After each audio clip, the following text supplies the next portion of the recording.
Money comes and money goes. I have really learned over the last few years the value of a fucking pound. And today we're going to be talking all things becoming financially stable in your 20s and a little bit about our relationship with money, because I think it's our relationship with money that really enables us to either be a saver or to be a spender. Hey guys, it's Rosie and welcome back to the latest episode of Girls Plus Club Poddy. And we're now available on YouTube, so you may be watching it over there. Thank you so much for watching. It's so good to have you here today. I'm really excited to get started. I am actually recording this episode for the second time. This is the first time I've ever re-recorded an episode. I have never done that before, but I just feel there is so much to cover when it comes to money. I got a little bit emotional in the last episode, I can't lie. May happen again today. I find money hard to talk about, so I've decided to strip it back a little bit. I really want to get into the nitty gritty, and I really want to just be really honest and real with you guys about what I feel, what I think, and I've made myself a little list. So I'm going to make sure I cover everything. When I started this job, I did not realise what influencers got paid for. I did not realise how much they got paid, and I did not realise how quickly the value of a pound changes. So I just want to contextualise my earnings and my job and just give you guys a little bit more of an understanding of kind of like my journey with money, and we'll go into a lot more detail throughout the episode. And if you have any questions, please do feel free to ask down below or send us a little DM or email on the podcast pages. So I'm a content creator, influencer. I feel like I resonate more with being a content creator than an influencer. I don't feel like I have incredible influence amongst like masses of people, but more so create content for the love of creating content. And sometimes people agree with me and they think, do you know what? I think those jeans will suit my body shape too. I'm going to buy them. So the way that I actually make a living and earn money is through brand ads. I have monetized my Instagram and my TikTok accounts in the way in which brands will reach out to me or I will reach out to them. I'll discuss kind of like what's going on in my life at the moment and ways in which I feel that working with this brand will benefit them as well as benefit me. Normally it's things like, well, for example, most recently, I have been on the hunt for a good pair of jeans because my body shape has changed a lot in the last year and I don't have a pair of jeans that I wear and feel really confident and sexy in. So I reached out to Abercrombie. I don't know if I should name the brands, but who cares? You're going to see them eventually. I reached out to Abercrombie and I said, look, I am really liking your jeans. They're doing bits. I want the girls to know. I'm going to share it. I didn't tell them. I'm going to share it anyway. And I'd love to work with you. So they will essentially propose a contract to me, which has a certain amount of deliverables. So we can have like 1 reel or 2 reels, a story set and a main feed post. And I'll package it together, we'll put a figure on it, and either they negotiate or they just accept it and vice versa. Sometimes they come to me with a number. And so it's in that exchange and through that method that I earn most of my money. I can also earn through like affiliations where I share links and you guys buy through the link and then I earn like a little bit of commission. It could be anything from like 1 to 10 pennies to like £2-3. And podcast sponsorships. It is possible to make money in so many different ways. And I feel like in 2024, like the world is really your oyster. We have been brought so much closer together through technology, through COVID, and through a mutual understanding that we're all going to go for what's most convenient the majority of the time. Before I did this job, I earned a living by working in marketing. I worked a 9 to 5, very corporate girl life, and I loved it. I thrived from the routine. I loved having my tasks, my to-do list, managing projects, building up their social media platforms. But to be honest, I never really got into the nitty-gritty of that, and I started to do my own instead. And that was just your standard like annual wage, got paid once a month, pay of a bigger company kind of thing. And then before that, I was an usher. I was on a 0-hour contract and you could sign up for as many or as little contract shifts as you wanted, working as an usher in the Lyric Hammersmith. I love that theatre so much. I might take myself for a little solo date back there soon. It was honestly just like the most fun. And before that, I just had like a job at Wix. I worked at Zara. This is like even before I went to uni, just like part-time jobs. So my relationship with money has changed so much. I think the way that you grow up around money has a huge impact on how money affects you to this day. And the way that money impacted me when I was younger was very strange. I've come from a family that didn't have a lot of money, but I felt very obsessed with money to the point where I was just greedy. Like I wanted money all the time. Like it's like you get to that age when you start asking for money for your birthday instead of presents and toys. I felt like I started doing that really early because I thought the value of money was actually a lot higher than it is. I thought you can't live and survive without money, and I thought you just needed money. And that's definitely a consequence of the way that my parents behaved about money when I was around. So yeah, like I said, we didn't really grow up with a lot of money. My mum and dad were trying to run a business. They had a cookie and cake factory, and my mum was this incredible baker, and she owned this company called Tara's Cookies. Then it changed to Tara's Naturally, and then we ended up selling it during the Irish recession in 2011, I think it was, and that's when we moved back to the UK. I actually lived in Ireland for 10 years, if you're new here and you didn't know that. I lived there for 10 or 11 years because my dad's Irish, and I used to have a really thick Irish accent, and I really struggled in Ireland. I didn't do very well there. I just, mental health wise and like racism wise, like experienced a lot of negativity and bad stuff. So I kind of disassociated when I moved to England, and I saw it as a fresh start. Like I was literally like 15 years old, and I was like, right, this is my fresh start to life. And I lost my Irish accent. I just wanted to fit in here so bad as well. And I just lost my Irish accent, and I've never got it back. But sometimes people say they can hear a northern twang. Think about the Liverpudlian accent. If you strip back all the English off the Liverpudlian accent, it sounds so close and so similar to the Irish accent. And so when people say I sound northern, I know it's because of that, but half the time I just go with it and I'm like, yeah, I do a little bit. I've got a little bit of northern in me. It's just quicker, it's just easier. We're working to be efficient nowadays. Anyways, so I was a little bit obsessed with money. I also had an impulse to spend. So it wasn't like I was like, oh my God, I need money to survive. I'm going to save all my money for a rainy day. It was like, I need money to survive and I need to spend to survive. So as soon as I got £2, like pocket money was not a thing. We could not afford, my parents could not afford to give us pocket money. So we didn't get pocket money until we're a little bit older. When we got a little bit older and we got like £2 or £3 a week, or I think it was euros, €2 or €3 a week. Me and my brother, we would go off and spend that shit so fucking quicker than my dad could even hand it to us. Proper impulse spenders, and just like enjoyed spending money because money was like a sacredty. Like we just didn't get it. So when you did get it, it was like, oh my God, this is the most amazing thing in the world. So I'm painting this picture here, and I just kind of want you guys to understand that money growing up as a child was very unhealthy, was very toxic, because I did not understand that there are so many more things in the world that are more valuable than money. I thought money was the be all and end all. And it's because my parents running this business and like at the end failing, I saw their money struggles firsthand and I felt them. And when you're a child, and there is so much I absorbed without realizing, and I soaked everything up. And I think that's what happens when you're a child. You just soak everything up like a little sponge. And so even when my aunt, I remember this one time, my aunt came over to England for a summer, which I did every single summer. And my aunt took me and my little cousin shopping in the town that I actually live in now. And she took us to a few shops. And I didn't know at the time, but she paid for everything. And it was definitely because my parents couldn't afford it. When we were doing family stuff, like, I spoke before about being the poor family within the richer families. Like, I would be lying to say that didn't affect me. It totally 100% impacted me, because when I would come over here in summertime, and I literally came every single summer to England for 3 months, because you get 3 months holiday in Ireland.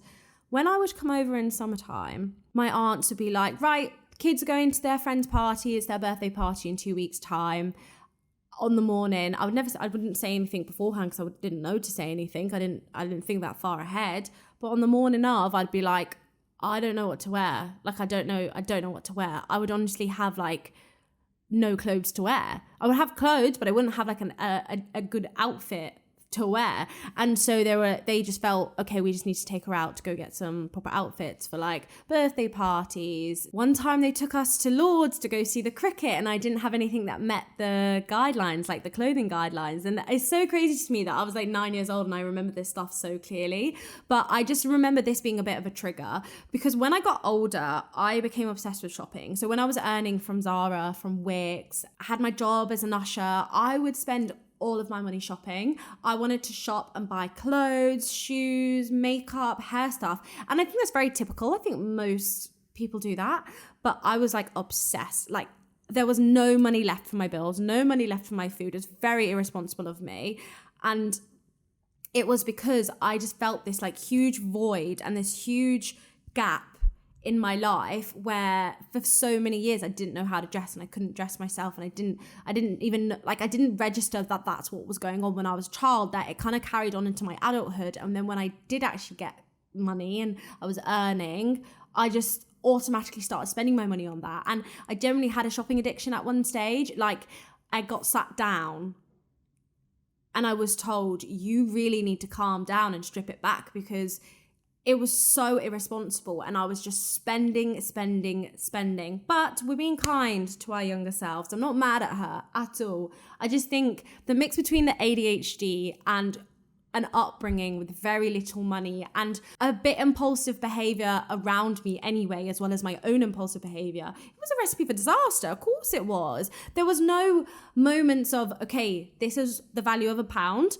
This is what money can do for you. But this is also everything else that life has got going on. You don't need to earn loads of money. You don't even need to earn any money to be happy. Do you know what I mean? Right, I'm getting sidetracked, and I think I'm a little bit flustered because I don't like talking about money, but it is important and I want to get more comfortable talking about money. When I had gained a lot of weight and I didn't know how to dress my new body, and my body that was changing, because it was still growing or sometimes getting a little bit smaller, but mainly growing, I felt like I always needed to buy something new to feel good in clothes. And I didn't realize that it wasn't the clothes that were going to make me feel good. It was actually looking after my body that was going to make me feel good.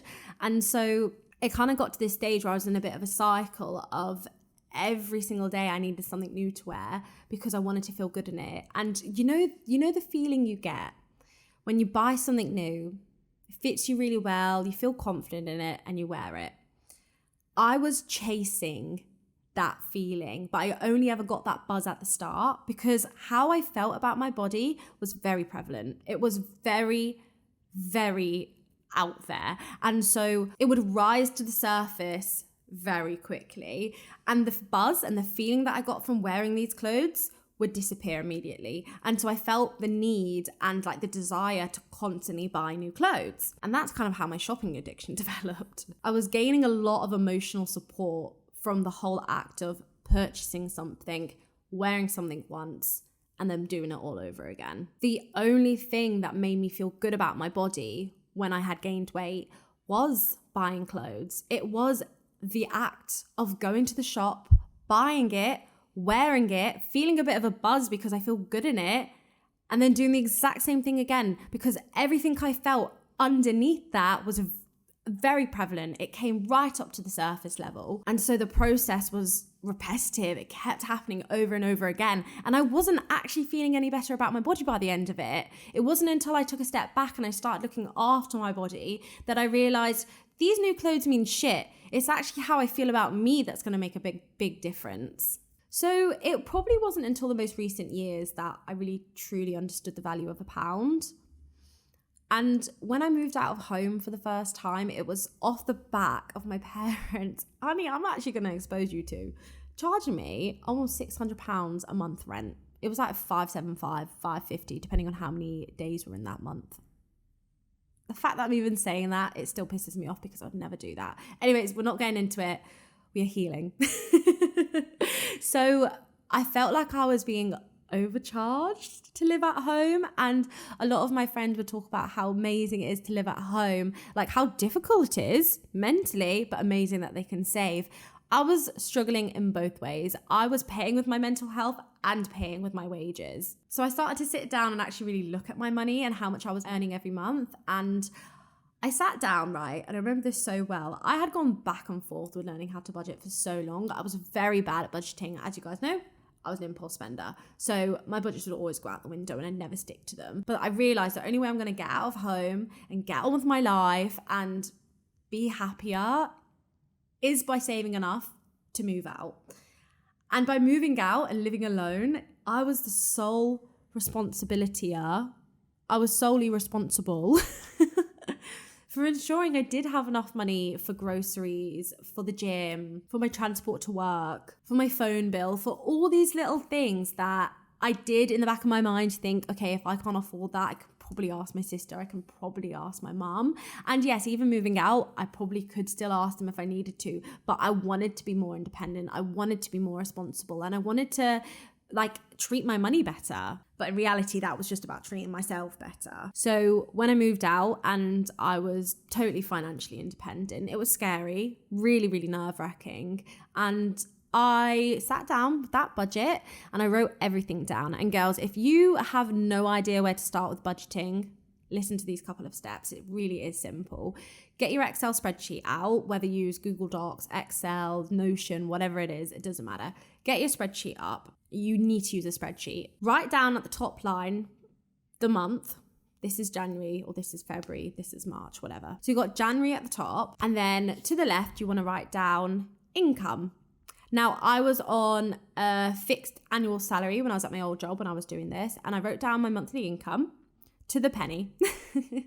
And then after that, you want to write down fixed expenditure. And these are all the things that don't change. These are your bills. So you've got your rent, your phone bill, your gym, you got your food bill, because I would budget the same amount every single week because I was living alone. So it was easy to. If you've got a pet, maybe it's your pet insurance, things like that, things that do not change. They're typically direct debits. And then after that, underneath, you want to write down unfixed expenditure. Now, unfixed expenditure are things like your shopping addiction, going to the cinema, your social life, things that if you didn't spend that money, you could still survive.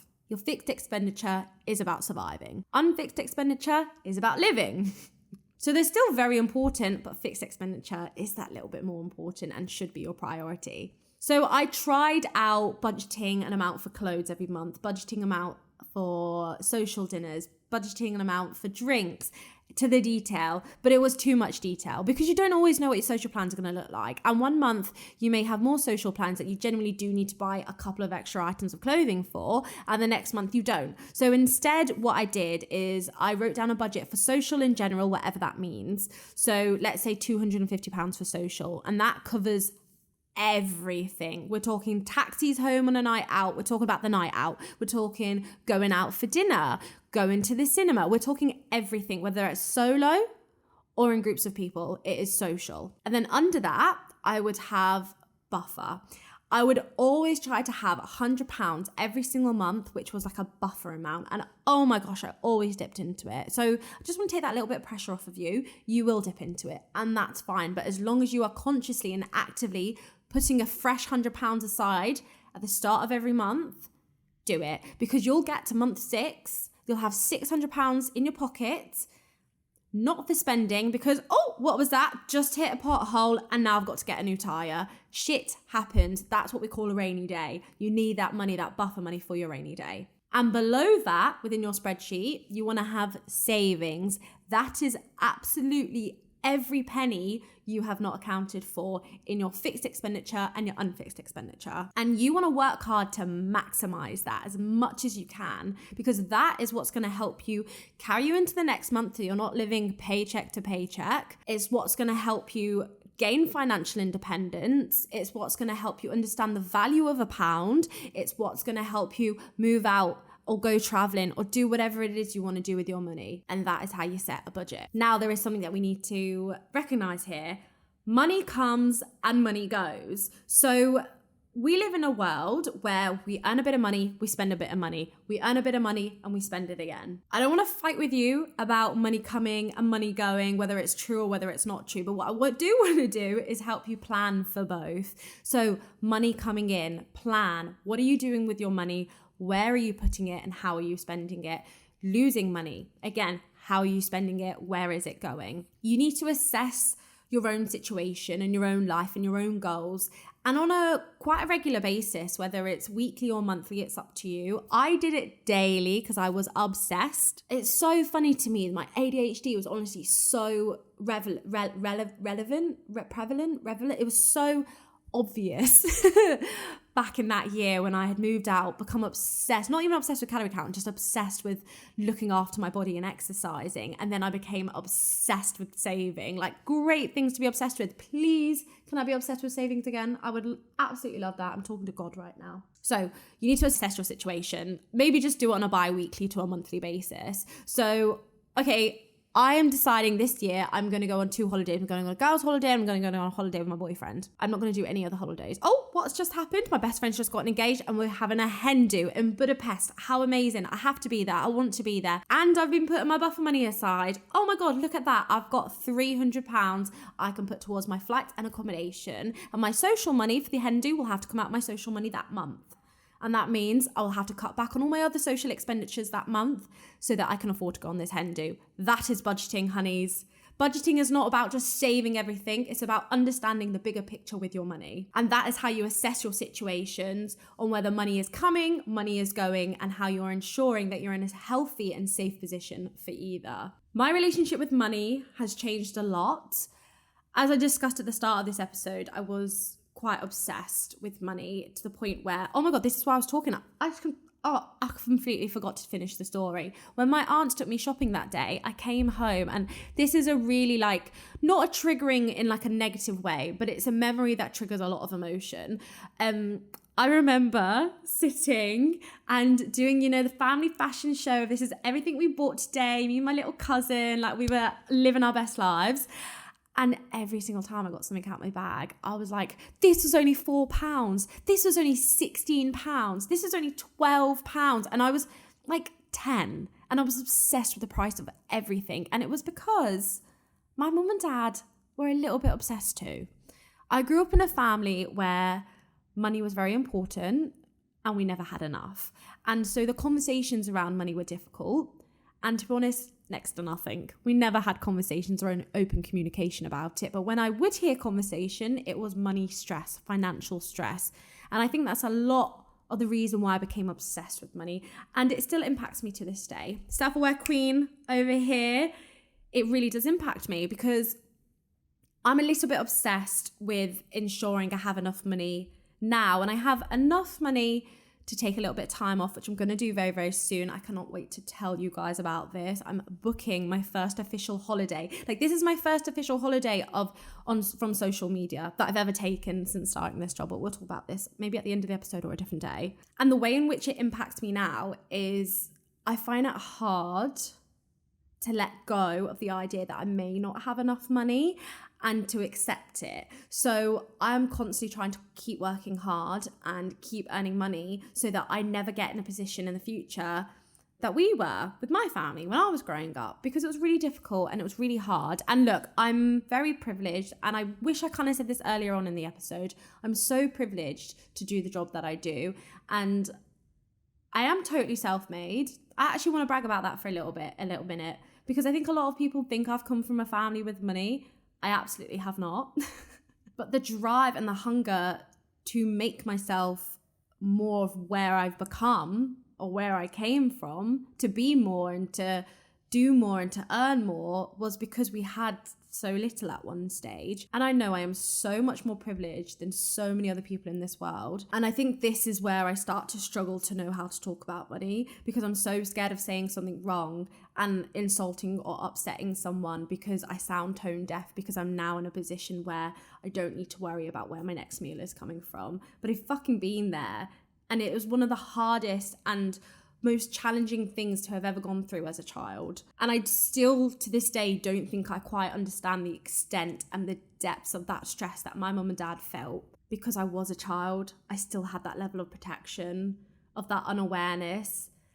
And I think through the difficulties, I've blocked a lot of it out, if I'm honest. A lot of the little things that probably would trigger a lot now, I've blocked it out to protect myself. And maybe one day they'll come out and I'll deal with them when they do. But for now, I'm trying to remain self-aware and be humble, because I'm fucking lucky to be where I am today and to be doing what I am doing today. But I also don't want to just dismiss that, because I know I'm working really hard to be here, and I tell you guys to champion yourselves and to shout your own praises. I got to do the same too. So my relationship with money has changed a lot, and now the value of a pound is less than what it was before, but for a different reason, and probably a really good reason.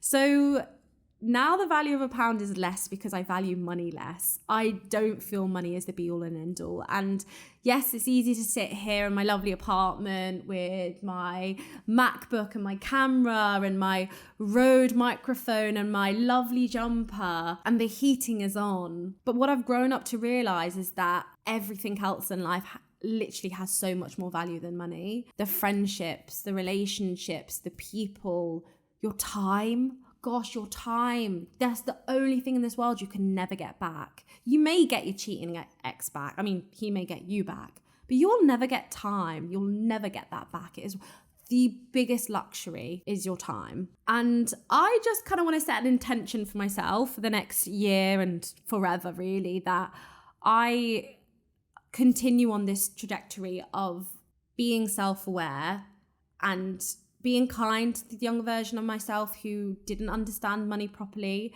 and didn't know how to fucking budget for shit ever. Had really bad financial habits like impulse spending and buying clothes through emotions. And I just hope that I continue to appreciate just how lucky I am now, and I can continue to spread and share as much as that with other people as I can. So yes, I hope that helped. If you've been struggling with budgeting and have got a bit of a funny relationship with money, please take this as reassurance that you are perfectly normal.